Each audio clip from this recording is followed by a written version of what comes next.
එතකොට මේ චතුරාර්ය සත්‍ය කතාවේදී අපි තේරුම් ගන්නට ඕන තව කාරණාවක් තමයි සාමාන්‍ය මිනිස්සුත් දුකක් හඳුනන දුකක් තියෙනවා. ඒ කියන්නේ සාමාන්‍ය මිනිස්සුත් දුක කියලා එකක් දන්නවා, දුකට හේතුව කියලා එකක් දන්නවා, සැප කියලා දෙයක් දන්නවා, සැපට හේතුව කියලා දෙයක් දන්නවා. සාමාන්‍ය මිනිස්සු දන්න කරුණු හතරකුත් තියෙනවා. හැබැයි අපි චතුරාර්ය සත්‍ය කියලා කතා කරන එකයි සාමාන්‍ය මිනිස්සු දන්නා මේ කරුණු හතරයි දෙකක්. ඒක පටලවා ගන්න හොඳ නැහැ. දැන් සාමාන්‍ය මිනිස්සු ගත්තයින් පස්සේ අපේ ඔළුවේ කැක්කුමක් හැදෙනවා. මෙන්න මේ ඔළුවේ කැක්කුම හැමෝම දුකයි කියලා පිළිගන්නවා. ඒ ගැන වාද දෙකක් නැහැ. ඒ වගේම යම්කිසි සතෙකුට ගලකින් ගහනවා. එතකොට ගලකින් ගැහුවයින් පස්සේ ඒ ගල සතාගේ ඇඟේ වැදුනහම ඒ සතත් දන්නෝ මට දුකයි කියලා. එතකොට මේ වගේ ඇතැම් මිනිස්යන් සහ විශේෂයෙන් ධර්මයේ නොදන්නා ඇතැම් මිනිස්යන් සහ ත්‍රිසංගත සතුනුත් දුක කියලා යමක් හඳුනනවා.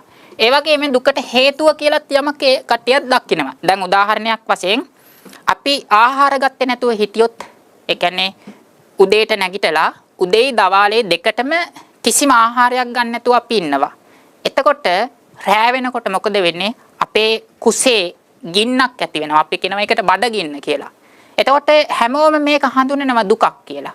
එතකොට ඒකට හේතුව වශයෙන්ුත් හැමෝම දන්නවා තමන් ආහාර ගත්තේ නැති හින්දා තමයි මේ දුක හටගත්තේ.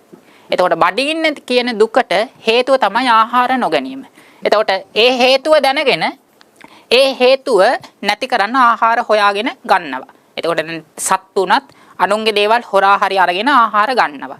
ඒ වගේම සැපයක් කියලා එකකුත් සතුනුයි සාමාන්‍ය ධර්මයේ නොදන්නා අයත් සැපයක් කියලා එකකුත් දන්නවා. දැන් උදාහරණයක් විදියට තමන්ට අයිතිව හොඳ නිවසක් තියෙනම් ඒක සැපයි කියලා අපි හඳුනනවා. ඒ වගේම අපි ආශ කරන දේවල් අපිට ලැබුණොත් දැන් අපි ආශ කරන ආහාර දෙයක් අපිට අනුභව කරන්න ලැබුණොත් ඒක සැපයි කියලා අපි හැමෝම දන්නවා.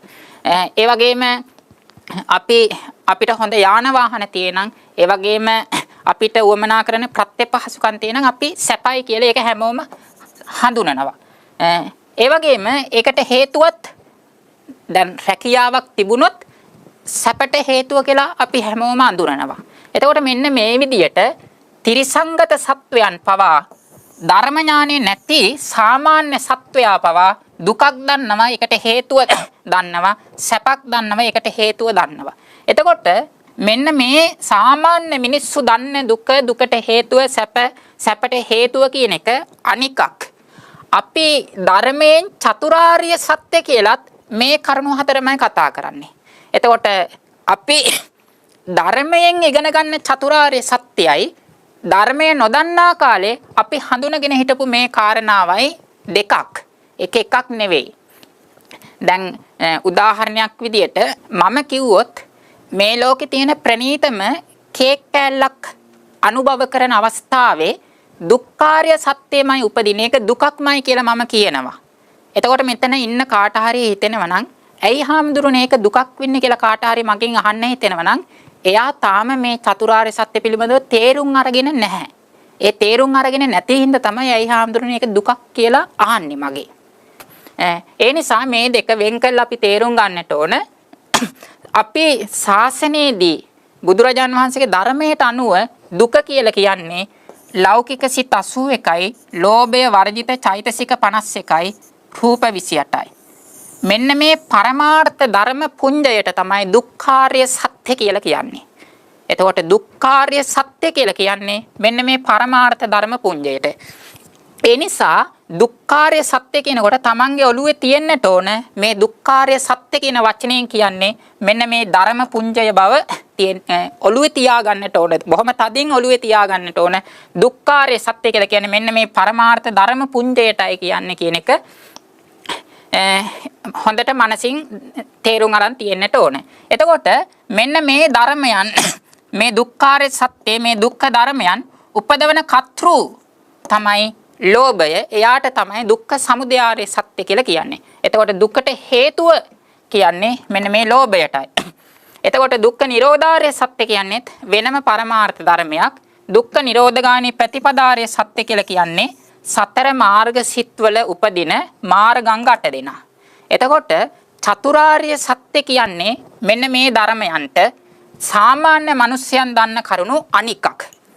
එතකොට මේ සාමාන්‍ය මිනිස්යන් දන්න කරුණුත් මේවයි සුදුසු පරිදි සංග්‍රහ කරන්නට පුළුවන්කම තියෙනවා. හැබැයි චතුරාර්ය සත්‍ය කියනකොට අපි පැහැදිලිව බොහොම තදින් හිතේ දරාගෙන ඉන්නට ඕන මෙන්න මේ පරමාර්ථ ධර්මයන්ටයි දුක්ඛාර්ය සත්‍ය කියලා කියන්නේ. මේ ලෝභය කියන ධර්මයටයි දුක්ඛ සමුදයාර්ය සත්‍ය කියලා කියන්නේ. මාර්ග සිත්වල තියෙන මාර්ගාංග 8ටයි මාර්ග ආර්ය සත්‍ය කියලා කියන්නේ. නිර්වාණය කියන ධර්මයටයි නිරෝධාර්ය සත්‍ය කියලා කියන්නේ කියන එක මෙන්න මේ ධර්ම කොටස් හතර ඔළුවේ තියාගෙන තමයි අපි මේ චතුරාර්ය සත්‍ය පිළිබඳව දැනුම ඇති කරගන්නට ඕන ධර්මය කතා කරන්නට ඕන.